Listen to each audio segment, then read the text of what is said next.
I was talking with Pearl Means before this, and we were talking about the fifth world. So with that, let's welcome Michael Tellinger.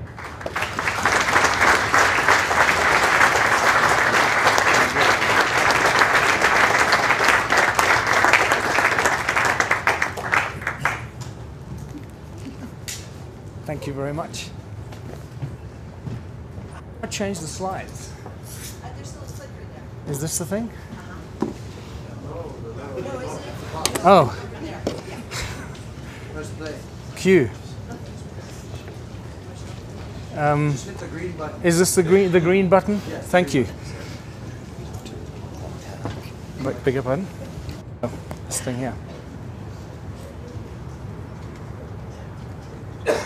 Cheers. Well, thank you very much, ladies and gentlemen. So the first question, I guess, is what... Mike. Hello. Mike. Sound. Hello. 1, 2, 1, 2, 3. Ah, I can hear myself. So what does a guy that studies ancient civilizations and rocks have to do with breakthrough energy and new energy and free energy? Everything. Because it seems that we're finding more interesting answers to the questions of new energy and breakthrough energy and free energy from the distant past and what we're finding today. And this is what I'm going to be unveiling today, because this is incredible breakthrough information that needs to be shared with everyone. And I believe we're sitting right on the edge of truly giving the world a deep understanding of free energy by exploring the past. But unfortunately, we remain a species with amnesia.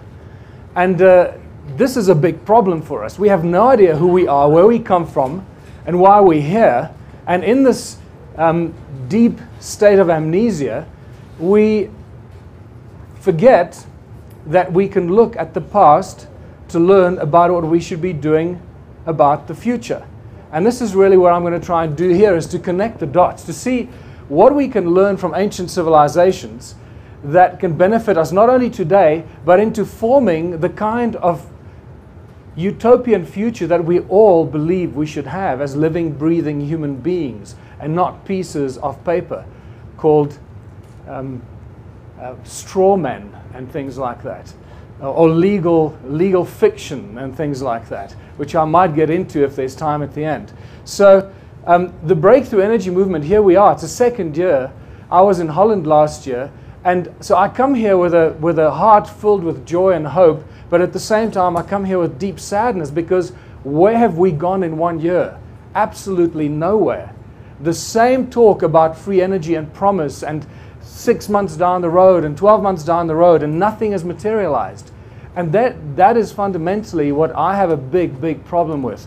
And the reason why things aren't materializing is because of the greed of humanity and this thing called money that keeps getting in the way. So my suggestion, because I'll probably forget to bring this up later, is this is a message to all the inventors, the scientists, the bright minds out there that are developing free energy devices. Forget the word funding. Forget the word production lines. Forget the word getting patents launched in favor of yourself for your thing that you've developed. Give it free to the world, people. It's all about free energy. Okay, if you give it out for free, write down the specifications, show the models, show how it works, make sure that you can push, at a push of a button, you can share this with the entire world within seconds. That is your best form of protection. Because if you do not do this, you may just disappear. And the same kind of horrible thing is going to start happening to you the more you close the information to the rest of the world. Share your information. Let the spreading of this become your own security. And I speak from personal experience here, going up against the banks in South Africa, because I believe the reason why I'm still standing here is because we made everything as public as we could. Every single time we were in court, we broadcast the court files, the audio files. We made sure that everything went out on the internet to everybody as quickly as possible. So, new energy. We are searching for free energy. That's the key word here. Free energy. Why are we searching for free energy? One of the most important areas that I see we completely ignoring here, most of us are ignoring this, is the source of energy, and that is sound. The source of all things in the universe, sound and resonance. And the reason I say this, because This seems to be the primordial source of all things, from whence all things come. Free energy. Why are we looking for it? Because we've discovered free energy over and over and over again. And yet we're still looking for it. And the reason is because energy is the most fiercely guarded sector of all industries, even far more so than the pharmaceutical industry, which is killing us and poisoning us on a daily basis. But it's through the suppression and the control of energy that we are most enslaved, more enslaved than most of the other sectors. And this is really the hurdle that we need to look at, to cross as quickly as we possibly can, because that will truly liberate humanity to reach our potential as divine co-creators of our own future reality. So, free energy has been discovered. What are we actually doing here? Still looking for free energy or alternative energy. What we're doing here is we are trying to outsmart and circumvent those that have stopped the flow of free energy. And these are these characters called the banksters and their private money. And it is these banksters and these secret societies, as Sasha Stone calls them, the Babylonian clan, that clan that goes back thousands of years. These guys love to show off and hide their symbolisms in plain sight, shoving it in our face. It's on the money that we use. It's everywhere around us. And this boasting with what they're going to do to us and how they're going to manipulate humanity is all around us. It's not just something that's being used recently. It goes back thousands and thousands of years. So the money stops the flow of free energy. Remember, without money, all energy is free. That is an important connection to make. And no hurdle to progress will prevent us from reaching whatever energy we want to develop. So human origins provides the answer. And I'll come back to the species with amnesia and the great human puzzle, the three fundamental questions that most of us have been asking ourselves most of our lives. Who are we? Where do we come from? Why are we here? The fact that we don't have answers at the click of a button or the snap of my fingers means that we don't know. We're speculating, we're searching for these answers. We are truly a species with amnesia that is waking up from this amnesia. And this is why these conferences are so critical and vital to help us wake up and help being the seeds of consciousness to wake up all those around us, just like David Icke has told us.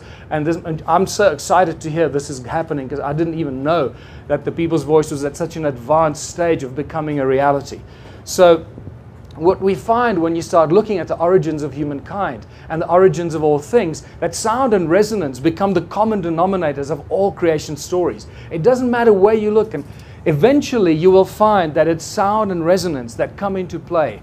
And in Christianity, the word, the the Egyptians sang the word, the universe was sung into creation. And my favorite, the Aboriginal sacred songs, the three sacred songs, and brought everything into creation. And just to describe, to demonstrate it with some illustrations, it's the 6 days of creation that are directly and instantly linked to sacred geometry, as we know. It's the 6 aspects of and sound frequencies, and it's all to do with resonance. The 6 aspects of the all-seeing eye of Horus. This one very obviously shows us that we're dealing with resonance and sound and harmonic ratios.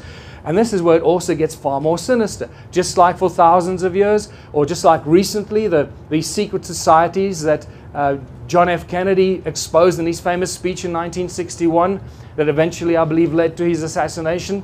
These same secret societies are referred to go back thousands of years, and they've been leaving these secret encoded messages for us everywhere. And this is phenomenal when you start looking at the origins of humankind, how all this stuff is connected. You can't separate anything from anything else. And if you understand how to dissect it, it will give you information and lead you in the direction that we're hopefully going to get some interesting intelligence from.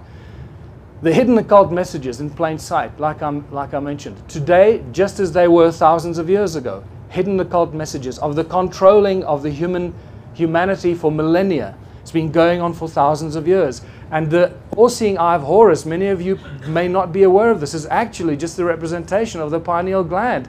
How they've taken control of our pineal gland, which is really to do with sound and resonance and frequency. It's a frequency receptor, receiver, and transmitter that should give us telepathic ability and qualities, which it clearly does not do.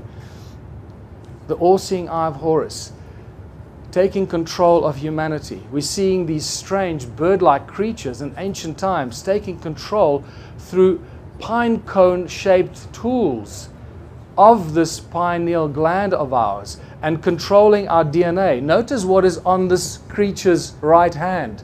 A very interesting circle with 12 cone-shaped structures moving towards the center. That becomes important in understanding how this stuff is shoved in our face as to the control of humanity. Controlling the pineal gland, controlling our DNA or tree of life with sound and frequency. Now say sound and frequency. See that thing on the guy's hand? Once again, looking at that. Because the sound and frequency control continues today through the mainstream media. The all-seeing eye of Horus over there, still controlling us. And on the right here is just half of that thing that the guy had on his wrist. 6 of those cone-shaped emblems, or logos, going into the center, showing us that they're still controlling us with sound and frequency. The primordial source of control and creation. So what is sound? Actually, this is a beautiful question that there are many, many answers to that we can't go into, because that on its own is probably a full week's presentation of understanding what sound truly is. And I would also like to refer you to the brilliant work of Don Estes, who's out in Los Angeles, and study what Don Estes is doing and finding out about sound.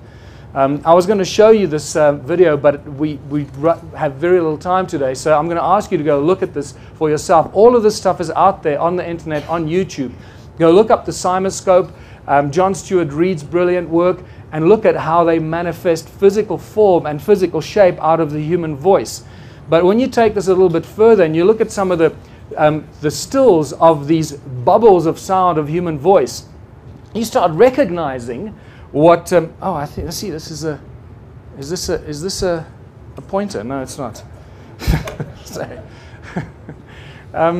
You start recognizing the symbols that inspired, or structures that inspired religious symbols. And it's just spectacular. You see how sound starts connecting all this stuff together. And when you drill deeper into it, I don't know, did you see that? Did you see this? Can you see the cross in the sound bubble here? Right in the center of the sound bubble, at the cross section. And when you drill deeper into some of these cymoscope beautiful images, you see it. Oh, I'm going the wrong way here. You see it even better there. I mean, that is as clear as daylight, that we're dealing with the source of sound being the inspiration for religious symbols that have taken control of humanity through disinformation. You realize that all the crosses of ancient times and have actually come from the inspiration of sound being the source of things. And it's just everywhere when you start looking at it. The carved crosses in rock in Africa that are referred to as Mabona, the Lord of Light, and sound, by the way, as well. Even the medicine wheel in Native American culture is just a cross in a circle that tells us that sound heals, and with sound you can do everything. Even the swastika has its origins in sound. The universe vibrates in harmony, in coherent unity. The entire universe itself has a prime resonance frequency.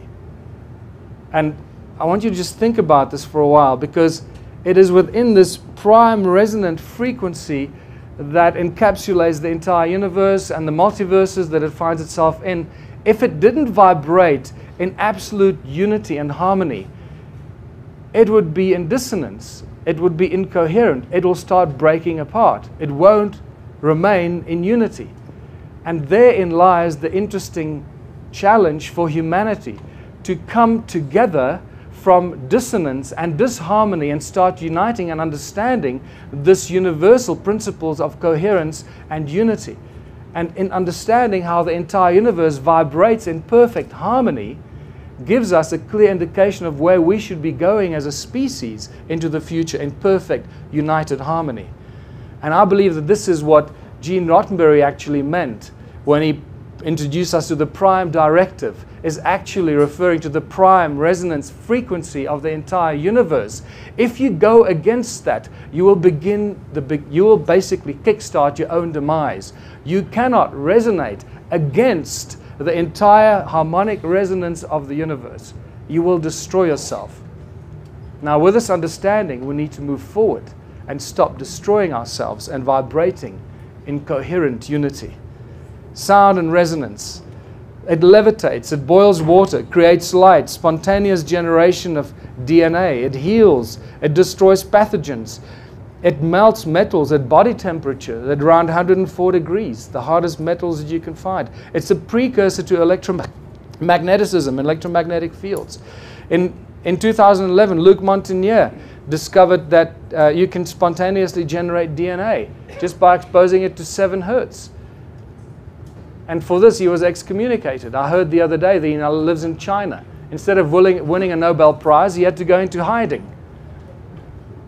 Peter Davy, this is one of my favorite examples of what sound can do. And Peter Davy inadvertently gave us free energy. I'm saying free, it's sort of getting there, right? Because from 1940, this guy's been boiling water with sound. Okay, now this is the first video I'm going to show you, because last year I don't think I showed this. Can we just have a look at this?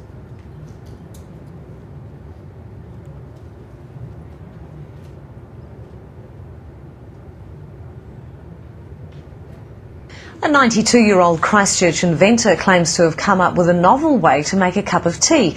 He's invented a contraption that he claims uses the power of sound to boil water. Beverly Lockhart went to investigate.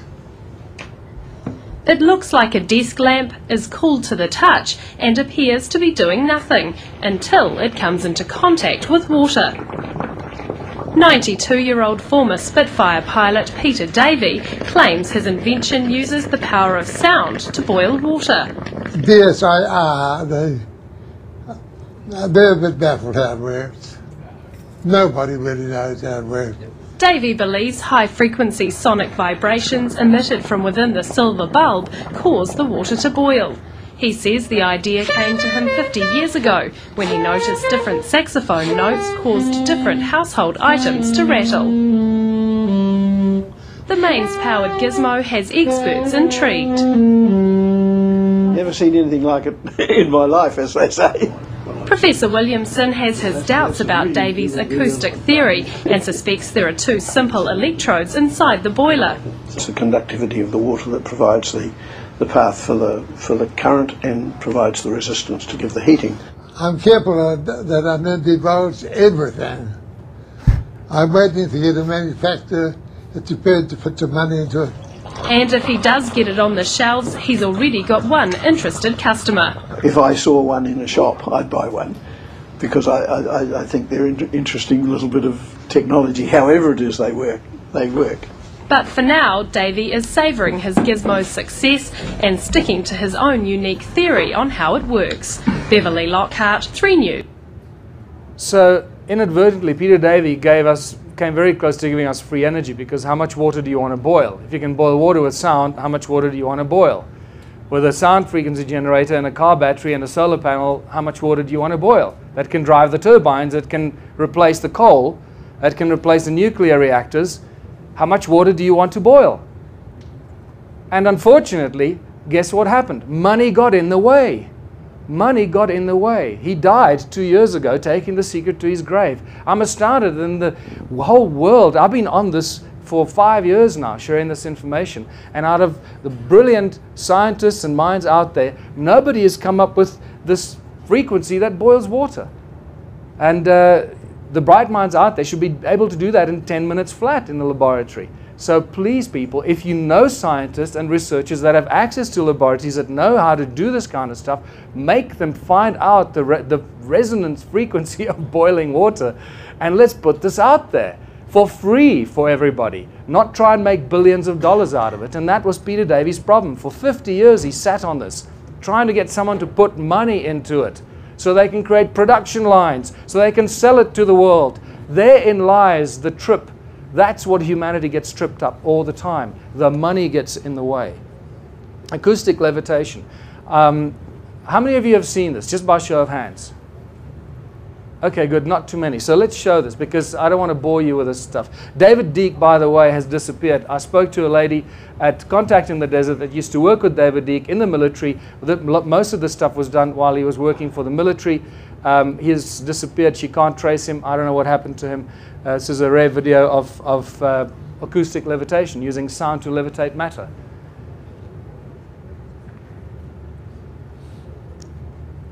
Can we click that and show it. Not working? Okay.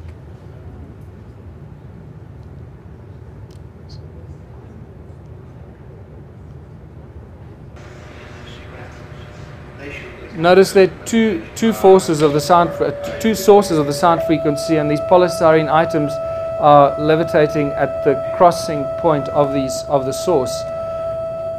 And you can make it spin, you can make it bounce up and down, you can make it rotate, you can make it tumble, and you'll notice all these amazing things that he does with it.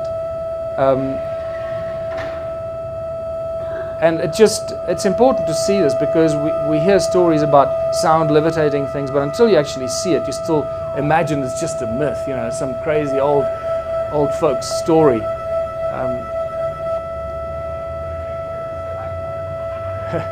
Yeah, what? Icon, yeah. Notice a subtle frequency change, how it tumbles and spins and does all kinds of interesting things.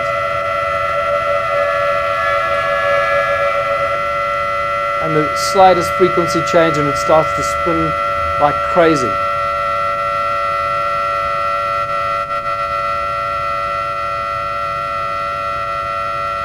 So you can let your mind run wild and imagine the applications of sound doing things, not just levitating, but creating drilling technology and, pumping technology and anything you can imagine.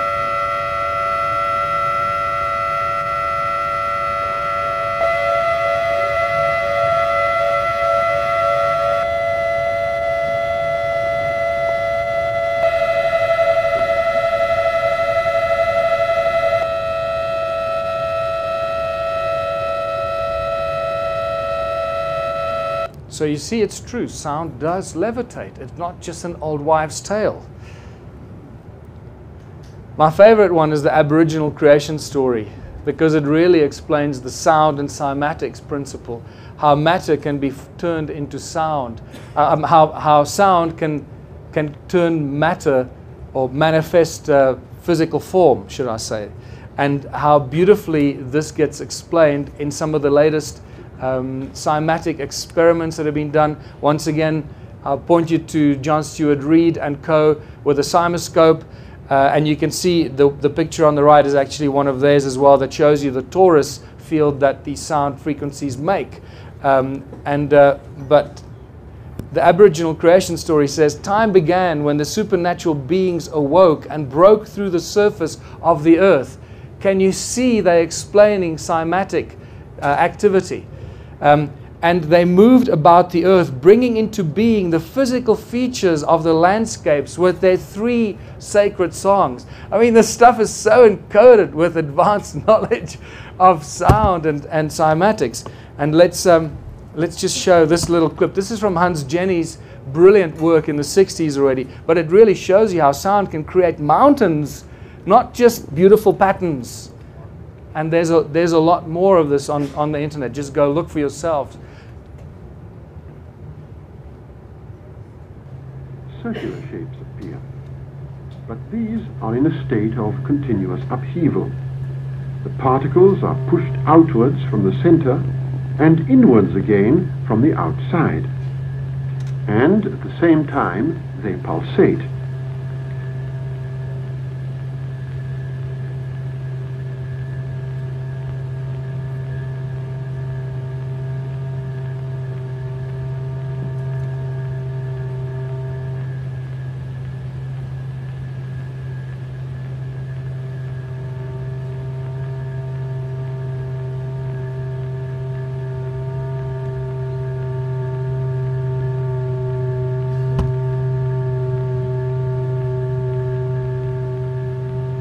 We can recognize the various patterns of the vibratory fields.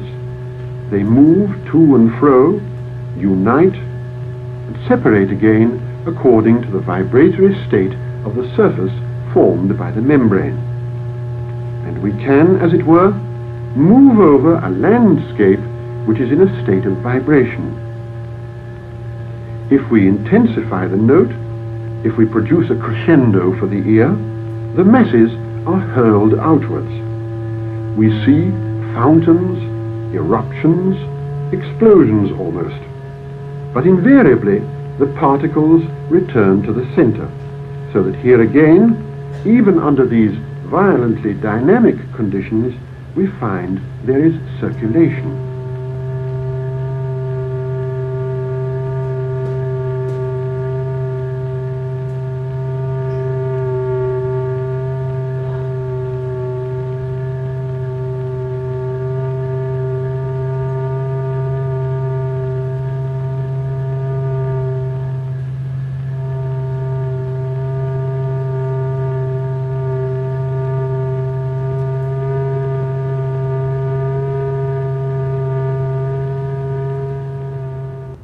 So there we witness the supernatural beings rising to the surface of the earth, bringing into form the mountains and so forth. So it's just a beautiful example of that. Sound is free energy. It's a primordial source of all things. And in fact, there's an interesting thing that I'm sharing with you here. The Aum actually equals 440. The numeric value of that is 440. And I refer you to Willem de Swart's brilliant work on secretnumbers.org. To verify what I'm sharing with you here. Nikola Tesla, I believe, actually did a lot more with sound than most of us would realize.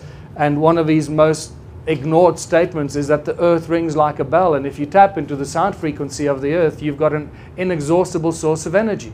And I really believe that that's probably what he was using more than anything else, using sound of Gaia to generate the unlimited free energy that he seemed to have shared with us. And what does this have to do with ancient civilizations and our evolution of consciousness? Everything, because it's now very clear that the ancient cultures used sound and resonance and frequency to do everything they did. The spectacular structures that they built around the world, and all the mystery they left for us to unravel, we're starting to unravel it because we're starting to understand that it was sound that they used. This is brilliant, the brilliant work of, and now I have a complete blank, forgive me. I should have put it there on this with the pyramid being a giant sound vibrating dynamo. And this is interesting because there's some photographs that clearly show that there's still some interesting waves and frequencies coming out of the pyramid that we don't understand and can't explain. So there's a lot of support for this. Even in the symmetrical patterns that come out of Stonehenge clearly indicate that this was not an accident, that it was built with certain consciousness in mind and specific outcome in mind because of the coherent interference patterns that we find coming out of there. Ed Leeds-Collin in southern Florida built Coral Castle. I believe used sound to levitate these things. And the reason I say this is because he did this incredible thing on his own, moving these giant blocks, carving them, moving them around, and building this whole place called Coral Castle on his own.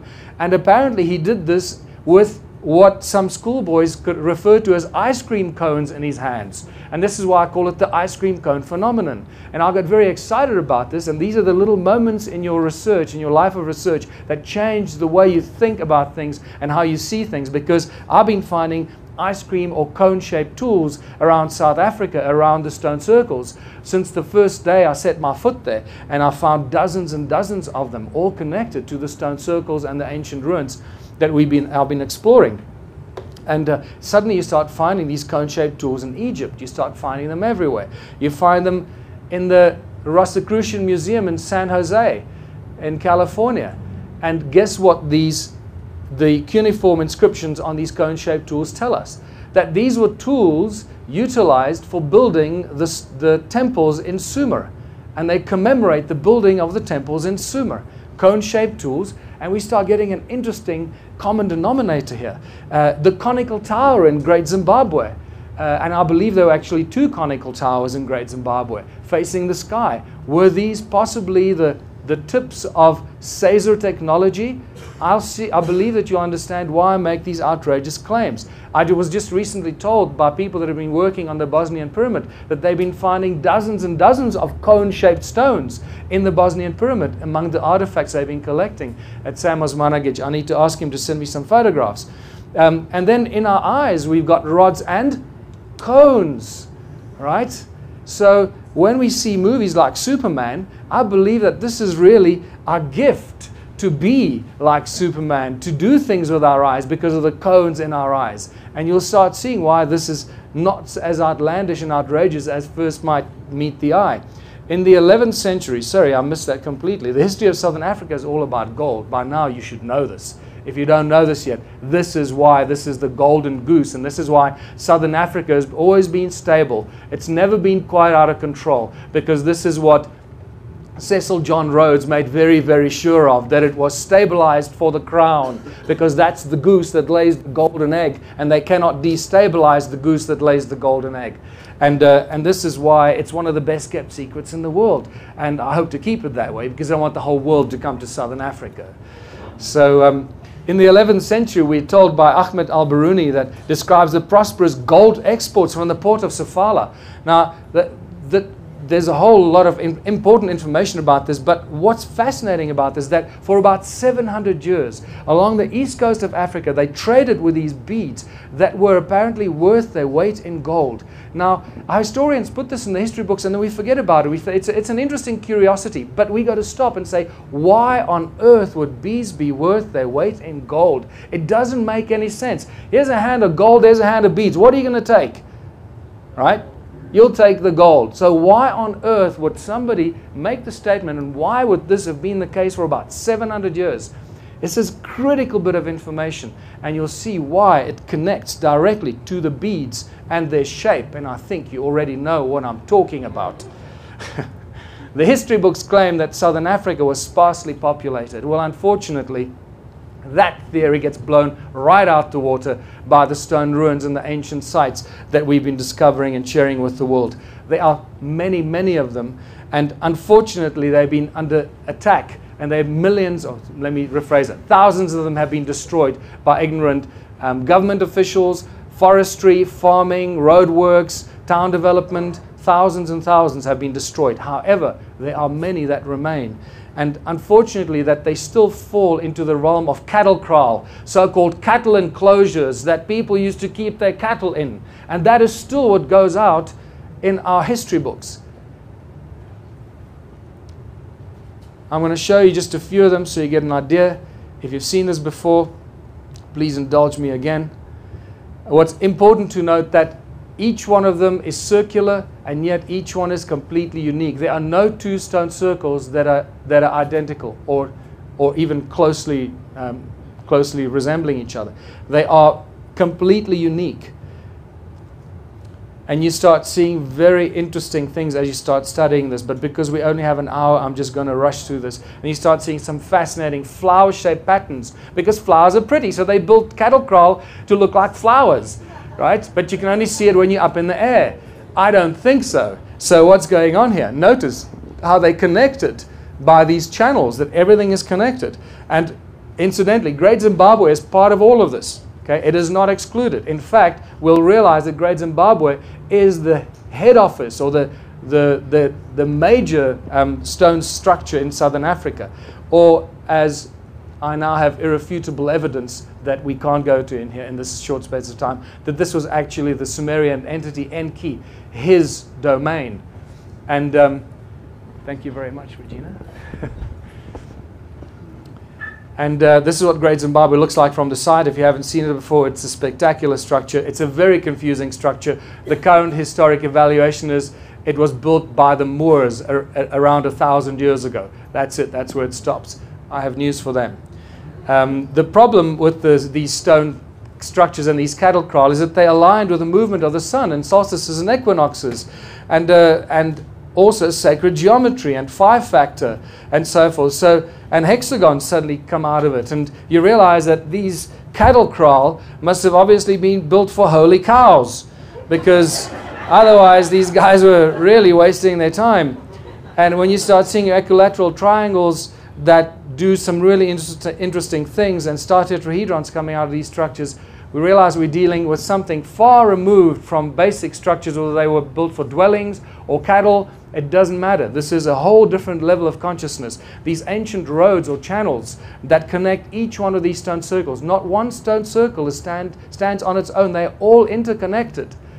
And this is where it really started getting my attention, when I realized that We're not dealing with individual dwellings or individual little structures for some little migrant tribes that were moving around. We're dealing with a vast network of structures that are interconnected by these channels that are not roads, as our history books in South Africa call them, roads to drive their cattle on.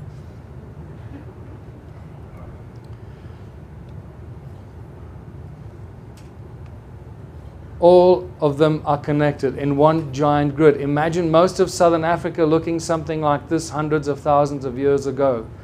What is it all about? You already know. Archaeological drawings from 1939 show us that there are no doors and entrances. And if there are no doors and entrances and they're all connected, as you can see, like a bunch of grapes, sometimes singular walls and sometimes concentric walls. And now the plot thickens. And they're all connected. If they do not have doors and entrances, they cannot be dwellings. They have to be something else. And this is where it gets really exciting.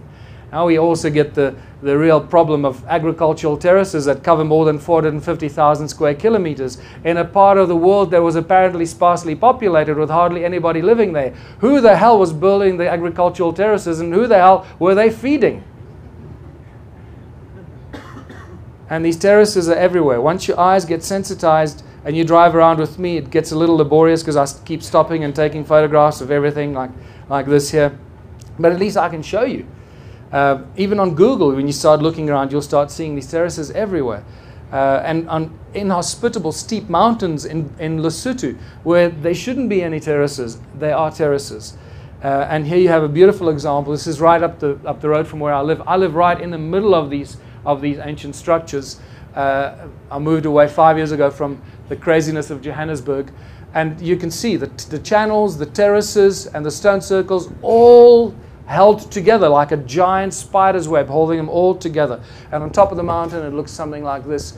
It goes on from this particular point about 60 miles in a 360-degree circumference. So what's this activity all about? Once again, it's all about the gold, but you already know this. And what do ancient texts tell us? Ancient texts tell us that we are now discovering some interesting interference in human activity by these groups of beings called the Anunnaki.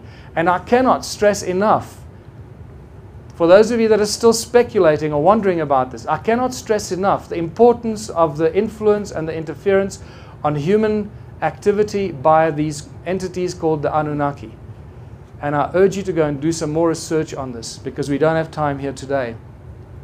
The Sumerian tablets repeatedly refer to as this place called the Abzu and Enki, the supreme creator god in Sumerian culture. And Abzu has been giving many meanings, but the primary reference is this is where the gold came from. So if we can find a vast vanished civilization that is connected to the mining of gold, then we must have discovered the Abzu, and this is what I'm sharing with you.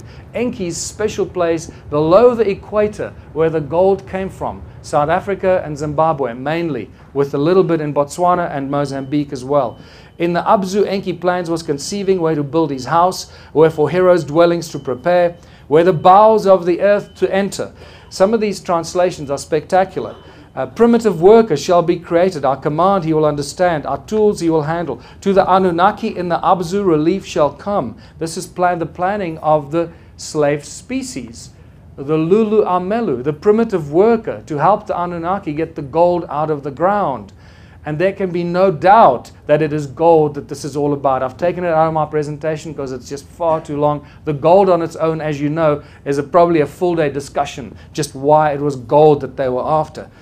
And it is also at this moment, I believe, that Enki did what Gene Nottenbury, where I mentioned earlier, first brought to our attention, that he did not breach the prime directive. Because if he did so, while he was cloning this new species to help them dig in the ground, he would have initiated his own demise. That he gave the creature enough memory, if you can call it that, in what the Anunnaki or the Sumerian tablets called the entwined essence. Isn't that a far more eloquent term for DNA? The entwined essence than what we use today. And in the entwined essence, he gave us sufficient space so we can grow and evolve, not just physically, but also consciously. And this is exactly the stage we're at, contemplating our own consciousness and our own existence and finding some fascinating answers.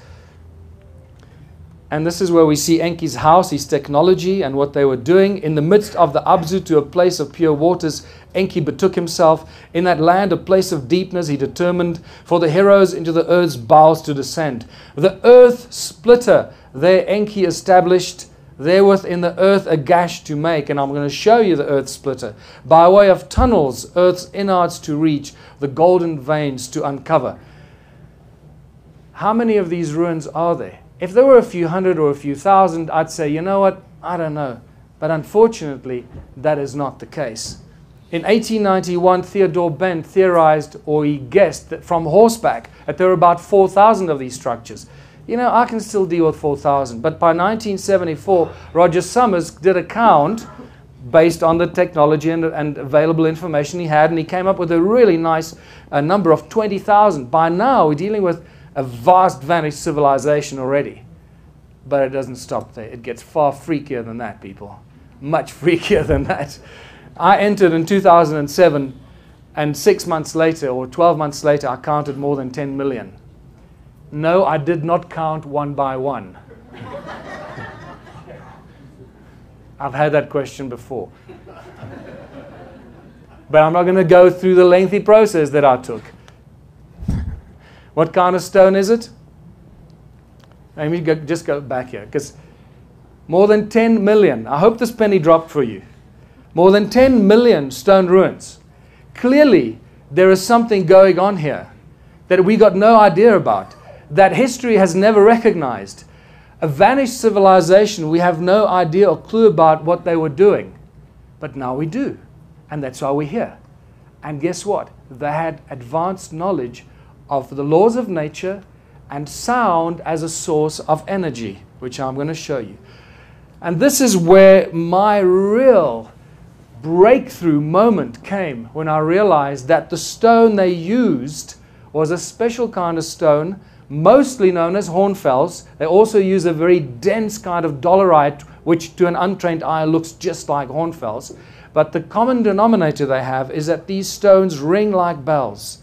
They conduct sound. As you can see, it's a black stone on the inside, and it's got this gray, this reddish brown skin that grows on the stone. That's referred to as patina. This patina grows thousands of years per microscopic layer. So when you pick up tools and artifacts that have got patina of several millimeters thick, it means that that tool or artifact must have been created hundreds of thousands of years ago, not just a few thousand years ago. So the patina on the tools and artifacts is a very clear indicator and a good scientific argument that we are dealing with extreme ancient civilizations, not just something a few thousand years old. It conducts sound, and it conducts conducts energy. And these stones ring like bells. They are actually sound energy frequency generating devices, or the sources of these, that I've also figured out how they use them and what they did with them. But just to show you how they ring like bells, I created this compilation from previously quite long video clips. If you can play this.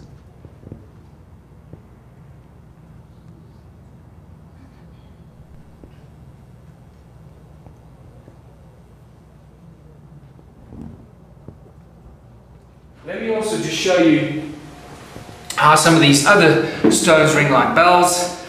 This is what I call, and as you can see, we find many of these elongated stones. This one is full of patina. It's thick patina, so it's quite dull, but you can still hear the effect. And this is a beautiful one. This one actually rings at 2 different frequencies.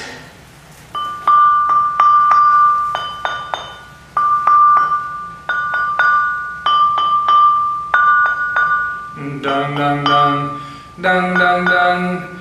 They're quite large. Look at this. Look at this one. And it looks also like it was inserted into something up to that point. And also, remember, they all ring like bells. This one is no exception.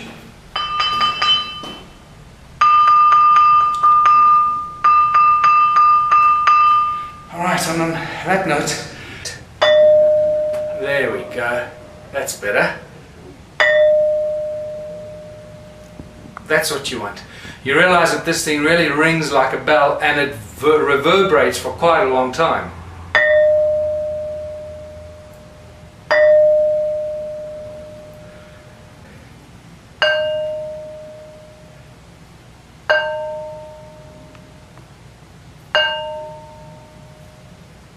And there you go.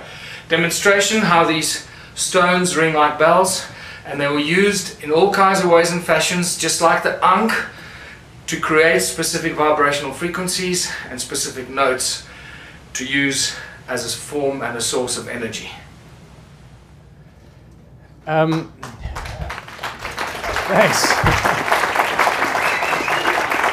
So the next question is, well, what are these stones made of? Well, they're made of a lot of iron, and made of mostly this other stuff, the second most abundant element on Earth next to water, and that is quartzite or silica.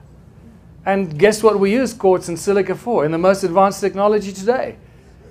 And so what are we learning from this? We're learning that you don't have to extract the silica out of the raw material to put it into fancy, shiny little metal boxes to sell to people, because you only do that if you want to sell it. If you know how the stuff works, you leave it in its original form because it's infinitely more efficacious in that original form. You're not breaking its energy around it by extracting it, because you want to sell it, and leave it in the stone. This is why the ancients worked with stone, because they understand how to use silica, how to use the laws of nature and all these things around us for their own benefit. So this is what the stones... Oh, sorry, I'm going in the wrong way. And now that we know that you can store digital information in crystals, large amounts of terahertz in real crystals, you no longer need little chips that we put in our computers. I'm suggesting that hold on to your crystals, because there's a new law that's going to be passed that crystals are now suddenly illegal. Because now, you know, we can't have people storing trillions of terabytes of information into one crystal. That's not good for business, is it? So just watch this space. I'm not sure what's going to happen there. So, that's the same crystal you presented in front of in Holland. We brought the same storage mechanism. This one here? That was on the stage in Holland. So all this stuff is encoded here. Thank you very much. So I'm saying that all these ancient stone structures, whether it's Stonehenge, the pyramids, the stone circles, they all have this information, and everything that happened, they encoded in the silica, in the crystal, in the stone. And some 12-year-old kid with an iPhone is going to walk up to one of these soon, plug something in, and download all that information. We just don't know how to do it yet. So watch that space too.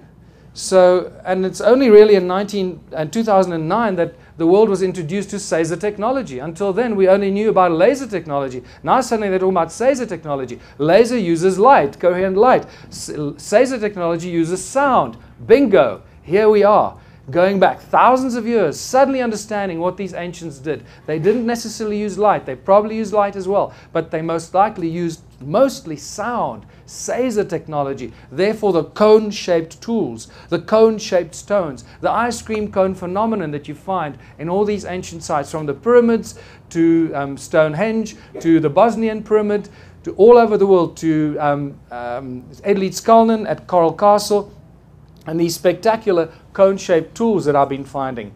And then we get to the sacred stone, as it's known in African shamanic tradition. And Credo Mutwa actually, I think in the discussion with David Icke, he says that the sacred stone, you can look through the sacred stone and communicate with people across space and time. That was a shamanic way of telling us what it actually is. I think you know where I'm going with this, right? So, where's the flagship among these ruins? Adam's calendar is the flagship, absolutely no doubt. It was rediscovered by Johan Heine in 2003. Baba Credo Mutwa was initiated there in 1937 as a young shaman. He calls it the birthplace of the sun, or Inzalo Yelanga, where humanity was created by the gods, not just any kind of gods, one specific god known as Enkai, in Sumerian known as Enki.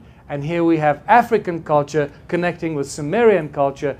Bingo, we have a place where all this stuff apparently went down. And you know what? You do this with this information what you want.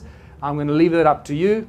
The interesting anomalies at Adam's calendar are, and I used to use that as a little curiosity for all the macho guys that came there with their wives, you lose GPS signal. As you walk in there, as you cross the imaginary line, you lose GPS signal. And it's really a curiosity until we discovered why the hell that's going on. So that's what it looks like from the helicopter. The tree on the right is north, the tree on the left is south. The two stones in the middle are the central calendar stones. Look at them as like vibrating plates more than anything else. And down here is east. That stone over there is a Horus stone, actually a Horus-shaped stone that marks the rise of the sun in the east. And there you go, 3D representation of it looking from the other direction. And it's over here that Creator Mutwa believes that humanity was created by the gods in that little area over there. There's some really interesting things that we've discovered. Again, not enough time for that. That seem to corroborate that kind of crazy, outlandish statement. But you know what? You just got to go with the information that we are presented. Now, this is the other interesting thing, is when you connect Adam's calendar through Great Zimbabwe, guess where you end up? At the Great Pyramid of Giza. And suddenly we have an interesting connection between the Giza pyramids and what I believe was created by the Anunnaki and Enki himself, or at least he commissioned it. And the numeric value for the biblical Elohim is also 31, and it just so happens to be on the 31 degrees east longitudinal line. So you start seeing very interesting connections that are happening here. And how old is Adam's calendar? Well, I found this interesting translation in one of Sitchin's works that pretty much describes Adam's calendar almost. I've nearly fell on my back when I found this. It says 40 Shar after arriving on Earth, Enki built a special place of observing in the deep Abzu on the edge of a cliff, aligned with his abode in the north and the peaks. It's like, you got to be kidding me. It's like, I read this over and over again. I couldn't believe it. I could find something like this. And when you do the numbers, based on what Sitchin gave us, it makes Adam's calendar, or Enki's calendar, about 285,000 years old. And if that's where humanity apparently was created, guess what? The numbers still fit, based on the mitochondrial Eve theory, isn't it? Or study. So what are these stone circles for? And I think you've already figured this out for yourselves, because you're a smart bunch of people at an energy conference, right? And you can see that these stone circles, all of them resemble cymatic patterns, cymatic shapes. And that's exactly what they are. They're just cymatic patterns representing the sound frequency in the earth at that specific place. In other words, each stone circle is an energetic plug point into the earth, sucking out the energy through sound at that particular space. Are they all connected, making one huge giant energy grid? And the magnetron plays an important role here. Magnetron is a device we use extensively today in modern technology, and laser beams created by magnetrons can cut metal in a split second. So magnetrons are incredibly powerful things. So you can imagine how powerful a magnetron of about 20 meters in diameter is. When I discussed this with Kevin Orlovsky yesterday, and I shared this with him, he nearly freaked out. I said to him, I think that one of these could create more energy than all the power plants on Earth today. And he just shook his head and said, yeah, I believe it would. So I believe that we're dealing with advanced knowledge of the understanding of the laws of nature and using sound as the source of energy. I'm going to come back to this. So we're looking at one giant energy grid, creating huge amounts of energy, all connected, all for the mining of gold and whatever else we haven't figured out yet. So the reason I know this is because we've measured it. We've measured electromagnetic activity, we've measured sound frequency, we even measured the decibels at which these frequencies come out of the walls, these stone walls. Now, I know that, how much time have I got left? 5 minutes. Is that, oh, jeez, okay. Okay, because I'm gonna skip through this, because the important thing, I need to make the connections. We've measured the sound frequencies over 300 gigahertz coming out of Adam's calendar. And I know that this doesn't make sense to a lot of you, that we're still struggling to understand what sound really is. But electromagnetic activity, it runs either horizontally or vertically. At Adam's calendar, the sound frequencies are above 375 gigahertz. Only when it's literally like you step in there and it goes crazy, right? Out there, there's nothing. You do this and it goes crazy. The electromagnetic fields run at incredibly high frequency at megahertz, and it's growing. In fact, when we recently measured it, it was even higher than this. And it runs horizontally around the circle, but then vertically between the two central calendar stones. And this is what you find there. So we're actually dealing with with an active vortex. This is what Adam's calendar actually is. And what is it for? What were these Anunnaki all about? They were about the gold, and it seems they were taking it off the planet. So I think that one of these, and many of these around the world, could have actually been there for beaming up the gold. And for other interesting applications that we haven't considered yet. But when we get to the sacred stones, there are hundreds of thousands in southern Africa. All the farmers have them, but that doesn't mean they're easy to find. Now, I took one of these stones with me when I came on my American tour in July. I packed it in my bag, and it's actually that one over there. It is the best specimen that I had. I packed it in my bag, and you saw Daniel Nunes, you saw these guys, and I brought it because I realized we're dealing with vortex coils and vortex technology here. So this is what it is. I'm just jumping the gun here. We've got no more time left. So, and this is why the beads were worth their weight in gold, by the way, because they represented these sacred stones that were actually given to the people by the gods that could create huge amounts of energy for all the stuff that they were doing there, connected to the mining of the gold. But this is me handing that particular stone to Nassim Haramein. But the journey there was the interesting part. And I think I'm going to end on this because we have a little bit of time. So when I was leaving South Africa, I already knew that these stones had incredible energy in them because we measured it. And I knew that I didn't know what was going on, but I knew that I needed to hand it to somebody that could do research with us. And I hope Nassim's going to come back to me with some interesting feedback soon. I really hope so. So we packed it in my bag. My girlfriend Louise said, we've got to take something to Nassim. He's working with resonance, with sound. It's a resonance project. They'll do something with it. So wrapped it up in bubble wrap, put it in my bag. We deliberated, should I put it in my hand luggage? Should I put it in my bag? And eventually I put it in my bag and we checked the bags. We left South Africa. We arrived in Doha on Qatar Airlines, no problems. As we're leaving Doha to the United States, we now go through what? NSA and Homeland Security. We're about to take off. And the captain says, okay, close doors, cross-check, and blah, blah, blah. 5 minutes goes by, nothing. We're still sitting on the tarmac. Nothing's going on. Suddenly we hear, Louise Clark, please identify yourself. So I look at Louise and I go, oh my God, Louise, what have you done? and she puts up a hand. The air hostess comes and says, oh, please follow me. So I go, I'm not letting her off this plane on her own. So I follow her out. They march her down the stairs onto the tarmac. There are 5 guys with guns standing around my bag. And I go, oh God, so what's going on here? So I follow Louise down. They say, what you doing here? Get up there. So I go back up the stairs and I say, that's my bag. I say, okay, well, you come down here. And then all this confusion because they cross-labeled our bags. So suddenly when I saw my bag, I knew, oh my God, it's the stone. The stone's in my bag. So what's going on?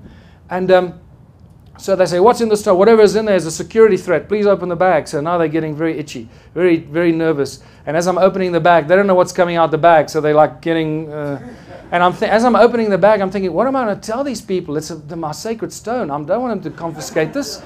I've got to get this to Nassim. And so I'm thinking, what am I going to say? And as I open it, I think, African curios. Yeah, African curios. Because it can't be exotic material. Exotic material is not allowed. But African curios is allowed. So, and it worked. I showed them the stone after taking about 2 minutes to try and open the bubble wrap because it was really tightly wrapped and they're getting more and more nervous with every second. And what I did not know at that stage is as I'm showing them this, I said, you see African curios. And I go, there was one African guy there. And he looked at this, he went, I've seen those before, and he walks away. While the other guys are still shaking theirs, they don't know what's going on. Okay, well, put it back. By this time, the captain's come out there. He says, what the hell's going on? If this plane isn't in the air in 2 minutes, I'm offloading the plane. So as Louise is walking back, she heard one of the guys say, whatever is in that stone crashed the system. So all along, I hadn't known this yet, but I knew it obviously triggered something. But all along, as I'm opening the bag, while I'm a little nervous with these guys with their fingers on the trigger, I'm thinking to myself, the stone works. So that's the key thing here.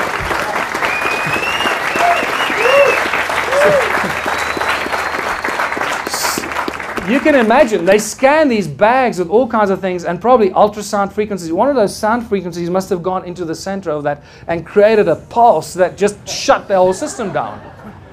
And this is what we need to work with. Vortex coil technology.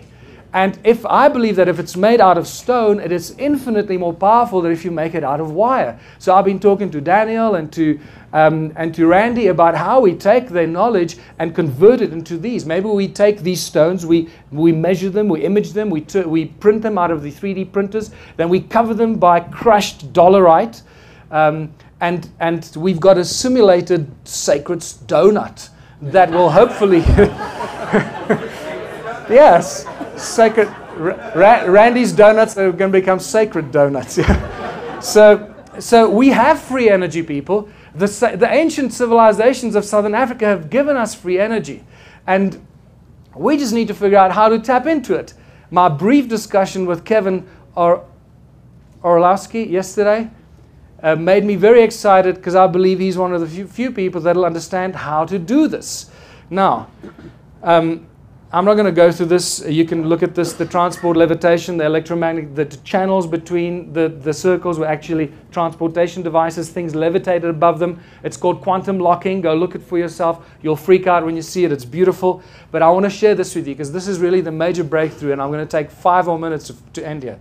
Ancient cultures knew that there was an energy grid around the world. We're only rediscovering this energy grid, and it seems to be that these ancient cultures built all their sacred temples and sites on these nodal points of this giant energy grid around the world. And this is what you find with all the ancient sites, right? And there's Adam's calendar, look, right there, bang. And the pyramid right above it. And there's something over here. I don't know what that is, but we need to check it out. So play with this. Go look on Google Earth and you'll find things. And please email me if you do find. Share it. So this is phenomenal, because then you find this clay tablet. And this is real. This is not even a Sitchin translation. This comes from the Shoin collection in Oslo. And it says, in distant days, in those days after destinies had been decreed, after An and Enlil had set up the regulations for heaven and earth, Enki, the exalted knowing God, by the rules for heaven and earth, the fixed rules, he set up cities. My God, what are they telling us here? They knew that there was an energy grid that covered the earth, and that this energy grid was somehow echoed in the sky. The rules for heaven and earth. This was mimicked in the sky. And there's a lot more information I can share with you about physical evidence that there is, in fact, this energy grid in the sky. It is also now evident that the Anunnaki were the ones that put this energy grid in the sky. 2 days before I left to come here, I got a phone call from a guy that knows how to measure this stuff. He has no idea that I'm talking about this. Out of the blue, he told me, you know what, I started measuring these weird energy grids above the North Pole and above the South Pole. They're about 20 by 20 kilometers. And I found scattered fragments of it around the world. It's like it's the remains of some ancient energy grid around the planet. And I asked him, can I quote you? And he said, no, rather not. So I meant mention your name. So I won't mention the guy's name, because he's running a little scared at the moment. But there's a lot more information I can share with you on that front. This is exciting, because remember what it says here? The rules, the fixed rules for heaven and earth. And then suddenly I discover that, that David Wilcock's been talking about these rules that are encoded in the emblems of the Air Force and the Army and whatever in the military. And they refer to these bands around the earth as the rules. They don't know where they come from, but they've always been there. Well, guess what? The Sumerian tablets just tell us where they come from and who put them in place. And that suddenly brings us to what the ancient temples were, that they built on all these nodal points of this flow of energy around the planet. And this is, for me, been the aha moment of the last 4 or 5 months, linking the energy devices in South Africa, which I'm sure now, hopefully you agree with me that there are real energy devices, with the other ancient sites. What were these ancient sites all about? Because when you look at them, many of them, they're just too many pillars and not enough space, but we're still told that it's for the worshipping of this God and the offering of this here, and then meat over here and bread over there, and then you go to worship there, and then you go over there and you sing, and it's like, sorry, it just doesn't make any sense. It's all nonsensical crap that they're feeding us. So what I also found that this obelisk actually rings just like a bell. when I put my ear next to this and Hugh Newman tapped on the other side, I couldn't believe it. It's just like those stones that I was ringing. They ring like bells, these obelisks. And I realized that they're actually giant antennas. And we're dealing with advanced technology on a gigantic scale. And the fact that, that too many pillars and not enough space, that these pillars were actually giant antennas, either sucking energy out of the sky or putting energy back into the sky, or possibly both. And this is where it gets really exciting, because I realize that this advanced technology on a giant scale has got nothing to do with worshiping gods and making offerings. But in fact, when you start looking clearly at these, they don't make any sense. Look, these weird rectangular structures and geometric structures that many of them don't have doors and entrances, just like the stone circles. And you realize what's going on here. And even at the Parthenon, when you look around the Parthenon, the main structure there, the remains of a lot of geometric structures. And the Greeks, by the way, didn't build the Parthenon, they inherited it, just like the pyramids were inherited. And when you start looking, and there's this amphitheater that leads to this entrance, and it's connected to this entrance. Too many pillars, not enough space, weird geometric structures and shapes that don't make any sense. And here you got another one, these giant things connected to what they say is the dwelling quarters, the living area. But it doesn't look like a living area when you look at it at all, actually, because many of them have weird looking entrances and it doesn't make any sense. And this is one of my favorites. Look at these, just these bloody pillars like going crazy, and then that big open area over there, and then you got concentric circles in front of it. What the hell's going on here? I momentarily forget. Sorry, I should put it up there, and I'm silly. Yeah, and this is why I found a table next to where Louise and I are visiting some friends in Johannesburg, and there was a book next to our bed of aerial photographs of ancient sites. And this is when I had this epiphany, when I started, because you don't often see aerial sites of ancient sites, aerial photographs of ancient sites. And this is where the penny dropped for me. I realized that the temples are actually templates, and you start seeing that it's got nothing to do with worshipping, that these are actually templates and they're giant energy circuit boards. That's what we're dealing with. And it changes everything, people. Now we got a connection to the stone circles in South Africa generating energy, and you realize that this is a whole different kettle of fish. All right?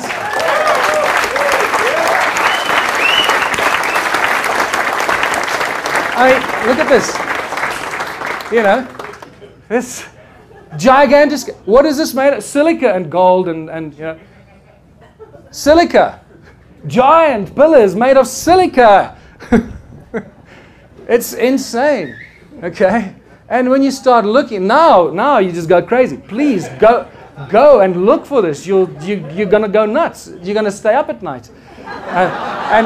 And they use water, not just silica, but next to silica, water is just as conductive and contains memory, stores information, just like silica. Angkor Wat, surrounded by silica. And when you look at Borobudur, when you look at the aerial photographs, it looks like it's alive. I took it out of here because I thought it'll save time. It didn't really. But it looks like it's alive. Borobudur, it's like vibrating on the photograph. And you realize that these are all energy generating devices. Those are just large versions of these, connecting to the circuit board over here. Right? And guess what? And it continues. Even the Mayas, the Mayas and the Aztecs, they just anthropomorphize these layouts of circuit boards so that it doesn't give it away. And you put human beings in there and hides the real purpose for what it is. And the pyramids, all that weird, the weird mastabas around the pyramids, the geometric structures around it. Look, there you go. There's one pyramid, second pyramid, third pyramid. And you realize that that's what these things really are. And this is the rules, the energy grid around the earth. And guess what? The human sound was the energy that fed the needs. And this is, I believe, these circuit boards were the energy devices that kept this energy grid around planet Earth. And humans were the providers of the energy through their sound. This is why they've got amphitheaters connected to these circuit boards. They get a bunch of people in there, they get them excited, they create a lot of sound, and they kickstart this whole circuitry. And this doesn't, not just at in Greece, but in other ancient sites. There's your amphitheater connected to the circuit board. And there's another one, amphitheater connected to the circuit board up on the mountain. We are the source of our own enslavement, people.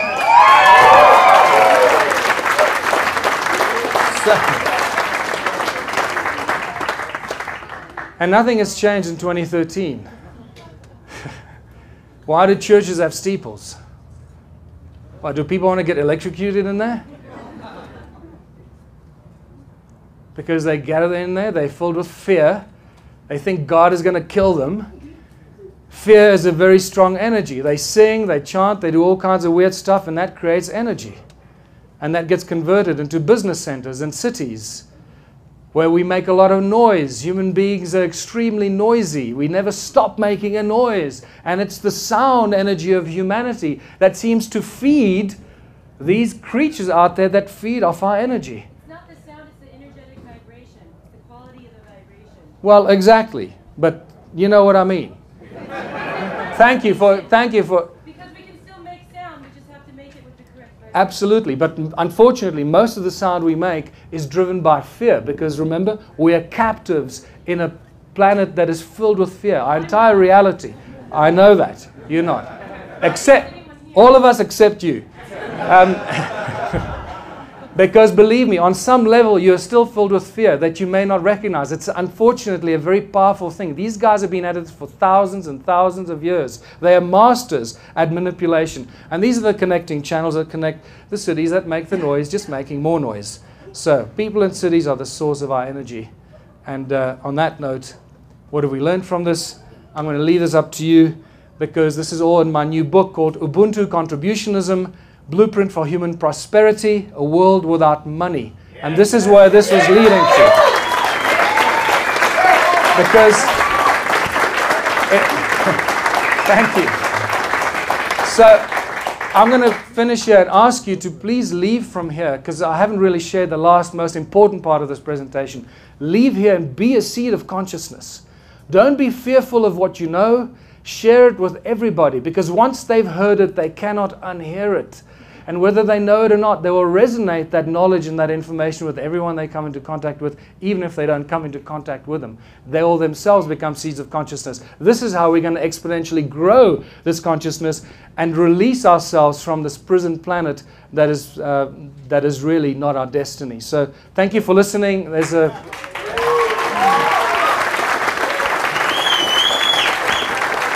Thank you very much. Thank you.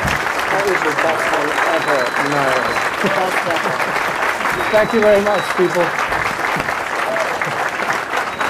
Thank you.